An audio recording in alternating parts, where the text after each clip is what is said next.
परम पिता परमात्मा और उनकी सभी पवित्र आत्माओं को नमस्कार। जवाब सतगुरु के। क्या अधिक भजन करने से भजन में जल्दी तरक्की हो जाती है? जवाब, कुछ लोग थोड़े समय में ही सफल हो जाते हैं। कुछ लोग अधिक समय देने पर भी कोई प्रत्यक्ष दिखाई देने वाली तरक्की नहीं कर पाते। यह सत्संगी के कर्मों के बोझ पर निर्भर करता है। पिछले जन्मों में हमने कर्मों का कितना भार इकट्ठा किया है, हम नहीं जानते। हम यह भी नहीं जानते कि तरक्की पाने से पहले हमें कितने कर्मों का हिसाब चुकाना है। उदाहरण के लिए, हम दीवार की एक तरफ बैठे हैं और उसमें आर पार छेद कर रहे हैं, पर हम यह नहीं जानते कि दीवार कितनी मोटी है। यह 1 इंच मोटी हो सकती है, 2 या 3 फुट मोटी हो सकती है, या केवल एक जीना पर्दा ही हो सकती है। दीवार की मोटाई हमारे कर्मों पर निर्भर है। जब तक दीवार में आर पार छेद नहीं हो जाता, दीवार की दूसरी ओर के प्रकाश को नहीं देख सकते। हर सत्संगी के कर्मों की अलग अलग मोटाई है, जिसमें उसे अपने भजन के द्वारा आर पार छेद करना है। आप इसके लिए कोई समय निश्चित नहीं कर सकते कि अमुक सत्संगी ने हर रोज 4 घंटे भजन किया है, इसलिए उसे उन्नति करनी ही चाहिए, या किसी दूसरे सत्संगी ने आधा घंटा भजन किया है, इसलिए उसकी कम उन्नति होनी चाहिए, क्योंकि हमें पता नहीं है कि उन दोनों के कर्मों की दीवार कितनी मोटी है।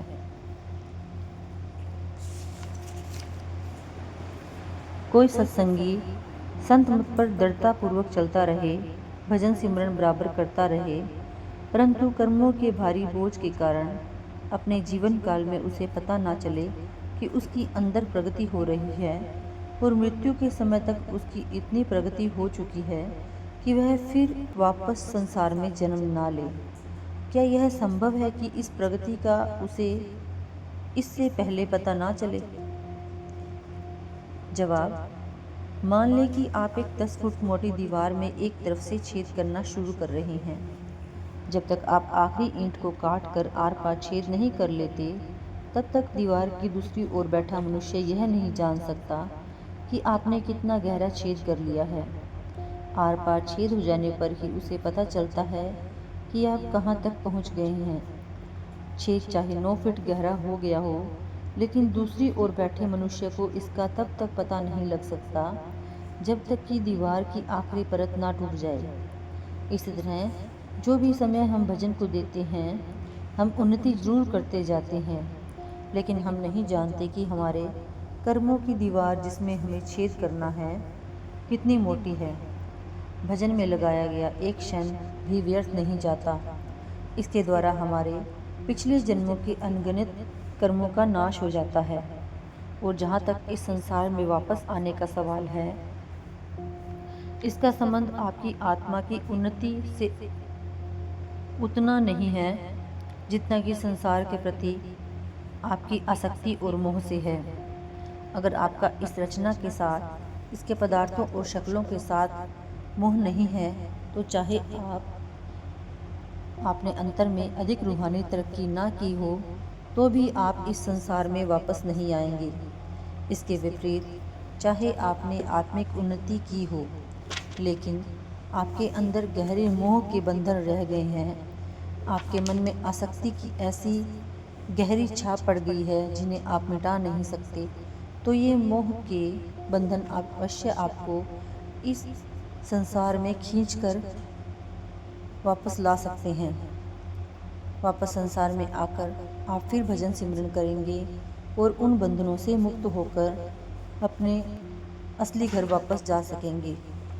जो भी रूहानी तरक्की आप कर चुके हैं, वह शरीर के छूट जाने से व्यर्थ नहीं जाती। दूसरे जन्म में आप वहीं से शुरू करेंगे जहां आपने इस जन्म में छोड़ा था। असल में हमारा मोह ही है जो हमें बार बार खींचकर इस रचना में लाता है। संसार के प्रति मोह के बंधनों से छुटकारा पाने का एकमात्र उपाय भजन सिमरन है। भजन की सहायता से हम अपने मन को शब्द या नाम तथा आंतरिक प्रकाश और धुन के साथ जोड़कर सांसारिक आसक्तियों के बंधनों से मुक्त कर सकते हैं। क्योंकि शब्द हमें अपनी ओर खींचकर सब ओर से अनासक्त करके अपना ही रूप बना लेता है।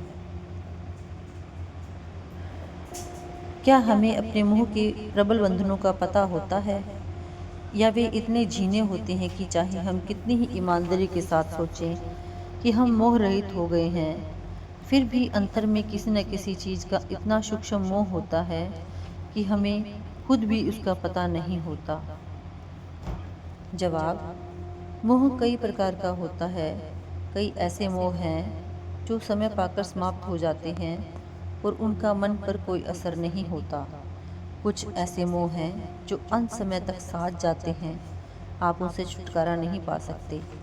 अगर आप उन्हें भुलाने की कोशिश करते हैं तो भी वे मन की तह में दबे रहते हैं और जब भी मौका मिलता है वे ऊपर आ जाते हैं।